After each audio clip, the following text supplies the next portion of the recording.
Salut les riders et les rideuses. Je vous présente la Suron 2020. Reçue il y a une semaine, avec un gros changement au niveau de l'avant.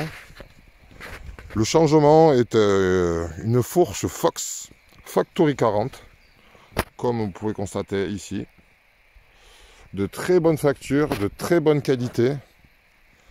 Un peu cher, mais une tuerie.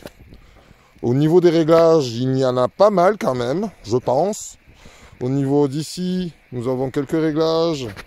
Ici, nous avons d'autres réglages. Ici, pareil, je vais vous montrer un autre réglage ici. Après, avec un autre réglage de l'autre côté de la fourche. Ici, comme je pourrais voir, nous avons tout le reste qui est d'origine, qui va changer d'ici peu. Mais je vous ferai une autre vidéo pour ça. Nous avons des gants 5 SF2 de bonne qualité avec des coques par-dessus qui sont de très bonne qualité, souples, agréables à porter. Nous avons aussi ici un casque de marque Bell qui est en carbone, comme vous pouvez constater si vous le voyez. C'est une peinture personnalisée par-dessus, de très bonne facture, de bonne qualité aussi. Autrement, du reste de la moto, Suron. Au niveau de la batterie, c'est une batterie, je trouve, un peu light pour mon goût. En roulant fort dans les chemins, je roule pas mal dans la forêt, je fais un petit peu de terrain de vélo, mais je roule pas mal dans la forêt. En roulant pas mal fort, je sais que je fais entre 40 et 50 km maximum en roulant en conséquence. Après, en roulant doucement, je ne sais pas faire. Alors, je ne pourrais pas vous dire en vitesse réduite ce que ça peut faire au niveau des kilométrages. Moi, je sais que je suis toujours en position sport. Je veux qu'il y ait des watts, et les watts, voilà. Et il faut savoir ce qu'on veut. Si on veut des watts, eh bien on a moins de kilomètres, et voilà. Mais bon, bientôt aussi, je vais recevoir une batterie aussi, plus grosse, mais ça, je vous montrerai par la suite. Je ne vais pas avancer les choses, je vous montrerai au fur et à mesure du temps. Je vous ferai quelques vidéos, justement, sur cette moto. Que de premier abord, que j'ai reçu il y a une semaine, qui est, je trouve, quand même, une bonne machine. Je vous dirai tout ce que je peux penser sur la machine au fur et à mesure du temps, ce qui est fragile, la dureté des choses, ce qui est au niveau des freins, mais bon, je vais faire des changements, alors bon, on ne pourra pas voir sur les freins d'origine, je ne pourrai pas trop vous dire longtemps, parce que d'ici lundi, normalement, il va y avoir des très gros changements, même au niveau de l'amortisseur arrière, aujourd'hui, c'est d'origine. Vous pouvez voir, bon, il y a quelques réglages au niveau de pression, de détente et tout ça. Nous avons un réglage là, nous avons un réglage dessous, vous voyez la petite molette rouge dessous là-bas. Et là, la molette bleue qu'il y a ici, là où il y a justement la détente et la pression et tout ce qu'on veut justement, qui est quand même de bonne facture, mais qui n'a rien à voir avec ce que je vais recevoir d'ici peu avec le Fox justement DH X2 que je vais recevoir d'ici lundi normalement.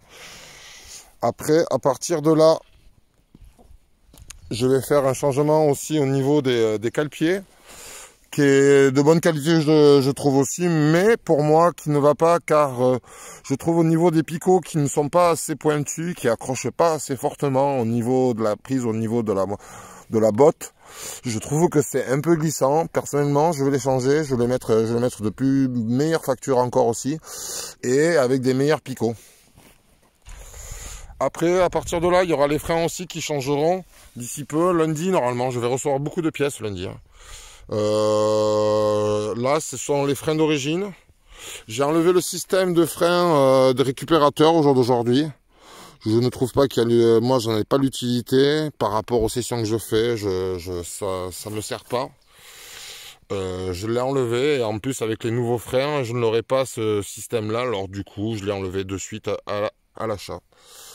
Ça sera au niveau de l'arrière aussi, je vais changer aussi pareil, disque et étrier, je mettrai de la marque Hop avec justement il y a une gaine qui sera en Durit Aviation qui ne sera pas plastique.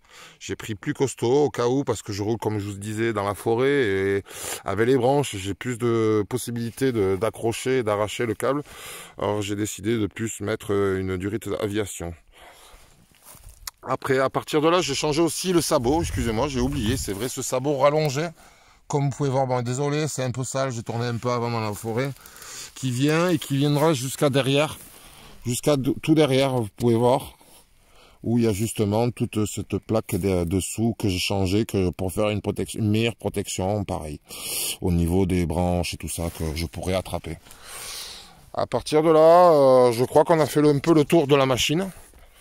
Je vous referai quelques vidéos par la suite quand j'aurai fait les changements sur cette moto sur rond.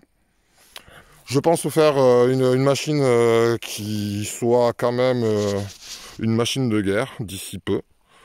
Et je vous dirai tous mes ressentis et tout ce qui pourrait pas aller sur la machine, ou tout ce qui va, ou tout ce qui va très bien, peut-être. Au jour d'aujourd'hui, bon, aucun souci, mais il y aura des gros changements d'ici peu et on verra bien si tout se passe bien par la suite. Et bien, en vous remerciant les riders et les rideuses d'avoir suivi cette vidéo, je vous en ferai d'autres vidéos par la suite pour vous dire comment et quoi, à quel moment, et qu'est-ce qui se passe et qu'est-ce qu'il pourrait avoir sur la moto qui ne va pas. Allez, au revoir.